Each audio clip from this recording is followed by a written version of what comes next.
നമസ്കാരം. National broadcasting news India mid day ന്യൂസിലേക്ക് സ്വാഗതം. ജൈനമ്മ എന്ന സ്ത്രീയെ കാണാതായ കേസിലെ പ്രതിയായ CM സെബാസ്റ്റ്യന്റെ കാറിൽ നിന്ന് നിർണായക തെളിവുകൾ കണ്ടെത്തി. കത്തി, ചുറ്റിക, ഡീസൽ മണമുള്ള കന്നാസ്, പേഴ്സ് എന്നിവയാണ് ക്രൈംബ്രാഞ്ച് നടത്തിയ പരിശോധനയിൽ കണ്ടെത്തിയത്. നേരത്തെ സെബാസ്റ്റ്യന്റെ വീട്ടിൽ നിന്ന് കത്തിക്കരഞ്ഞ നിലയിലുള്ള വാച്ചിന്റെ ഡയലും ചെരുപ്പുകളും കണ്ടെത്തിയിരുന്നു.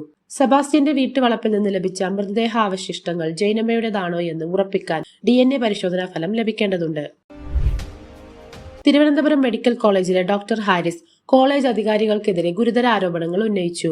തന്നെ കുടുക്കാനും വ്യക്തിപരമായി ആക്രമിക്കാനും ശ്രമങ്ങൾ നടക്കുന്നുണ്ടെന്ന് അദ്ദേഹം ആരോപിച്ചു. തന്റെ ഓഫീസ് മുറി മറ്റൊരു പൂട്ടിട്ട് പൂട്ടിയത് ദുരുദ്ദേശത്തോടെയാണെന്നും ഔദ്യോഗിക രേഖകൾ മുറിക്കുള്ളിലുണ്ടെന്നും അദ്ദേഹം പറഞ്ഞു. തന്നെ കുടുക്കാൻ വേണ്ടി രേഖകളിൽ കൃത്രിമം കാണിക്കുന്നുണ്ടോ എന്ന് സംശയിക്കേണ്ടതായും അദ്ദേഹം കൂട്ടിച്ചേർത്തു. കേരളത്തിലെ പാലിയേക്കര ടോൾ പ്ലാസയിലെ ടോൾ നിരക്ക് കുറയ്ക്കാമെന്ന് കേന്ദ്രമന്ത്രി നിതിൻ ഗഡ്കരി MP K രാധാകൃഷ്ണൻ ഉറപ്പു നൽകി. പാലിയേക്കരയിലെ അന്യായമായ ടോൾ പിരിവ് അവസാനിപ്പിക്കണമെന്നാവശ്യപ്പെട്ട് രാധാകൃഷ്ണൻ മന്ത്രിക്ക് കത്ത് നൽകുകയും ചർച്ച നടത്തുകയും ചെയ്തിരുന്നു. 720 കോടി രൂപ നിർമ്മാണ ചെലവുള്ള പാലത്തിൽ കരാർ കമ്പനി ഇതിനകം 1600 കോടിയിലധികം രൂപ പിരിച്ചെടുത്തതായി MP ചൂണ്ടിക്കാട്ടി.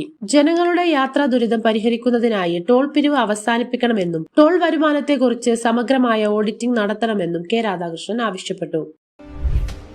ഉത്തരാഖണ്ഡിലെ ഉത്തരകാശിയിൽ ഉണ്ടായ മിന്നൽ പ്രളയത്തിൽ കുടുങ്ങിയ മലയാളികളെ രക്ഷപ്പെടുത്തി. ഗംഗോത്രി ക്യാമ്പിലുണ്ടായിരുന്ന 28 മലയാളികളെയാണ് എയർലിഫ്റ്റ് ചെയ്തത്. കേന്ദ്രമന്ത്രി ജോർജ് കുര്യനാണ് ഇക്കാര്യം അറിയിച്ചത്. മേഘവിസ്ഫോടനത്തിലും മിന്നൽ പ്രളയത്തിലും കാണാതായവർക്കുള്ള തിരച്ചിൽ തുടരുകയാണെന്നും 60-ലധികം ആളുകൾ മണ്ണിനടിയിൽ കുടുങ്ങിയതായും റിപ്പോർട്ടുകൾ പറയുന്നു. ഒഡീഷയിലെ ഭുവനേശ്വറിൽ ഭക്ഷണം എത്തിക്കാൻ വൈകിയതിനെ ചൊല്ലിയുള്ള തർക്കത്തെ തുടർന്ന് തപൻ ദാസ് എന്ന ഡെലിവറി ഏജന്റ് ബിനോദിനി രതി എന്ന യുവതിയെ ആക്രമിച്ചു.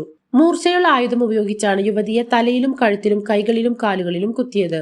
ഗുരുതരമായി പരിക്കേറ്റ യുവതിയെ ആശുപത്രിയിൽ പ്രവേശിപ്പിച്ചു.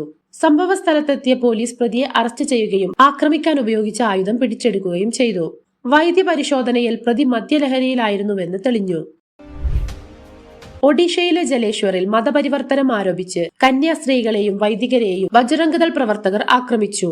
ആണ്ടുകുർബാന കഴിഞ്ഞ് മടങ്ങുകയായിരുന്ന കന്യാസ്ത്രീ എലേസ ചെറിയാനും സംഘത്തിനും നേരെയാണ് അതിക്രമം ഉണ്ടായത്. അക്രമികൾ ഇവരെ 12 മണിക്കൂറോളം ബന്ദിയാക്കുകയും വൈദികരെ മർദ്ദിക്കുകയും ബൈബിൾ വലിച്ചെറിയുകയും ചെയ്തു. ജലേശ്വറിലെ ഇടവക വികാരി ഫാദർ ലിജോ നെരപ്പലും ബാലസോർ രൂപതയിലെ ഫാദർ V ജോജോയുമാണ് ആക്രമിക്കപ്പെട്ട വൈദികർ. അമേരിക്കൻ പ്രസിഡന്റ് ഡൊണാൾഡ് ട്രംപ് ഇന്ത്യയിൽ നിന്നുള്ള ഉൽപ്പന്നങ്ങൾക്ക് 50% ഇറക്കുമതി തീരുവ ചുമത്തിയതിനെതിരെ ചൈന ഇന്ത്യക്ക് പിന്തുണ പ്രഖ്യാപിച്ചു. അമേരിക്കയുടെ ഈ നടപടി ആഗോള വ്യാപാര നിയമങ്ങളുടെ ലംഘനമാണെന്ന് ചൈന ശക്തമായി വിമർശിച്ചു. ട്രംപിനെ ഒരു ഭീഷണിക്കാരനായി വിശേഷിപ്പിച്ച ചൈനീസ് അംബാസിഡർ ഷു ഫൈ ഹോങ് 1 ഇഞ്ച് സ്ഥലം കൊടുത്താൽ 1 മൈൽ മുന്നോട്ട് പോകുന്നവനാണ് ഭീഷണിക്കാരൻ എന്ന് ട്രംപിന്റെ പേര് പറയാതെ വിമർശിച്ചു. ട്രംപിന്റെ വ്യാപാര നയങ്ങൾ കാരണം ദുരിതത്തിലായ എല്ലാ രാജ്യങ്ങളോടും ചൈന ഐക്യദാർഢ്യം പ്രകടിപ്പിച്ചു. കൂടുതൽ വാർത്തകൾക്കായി നാഷണൽ ബ്രോഡ്കാസ്റ്റിംഗ് ന്യൂസ് ഇന്ത്യ.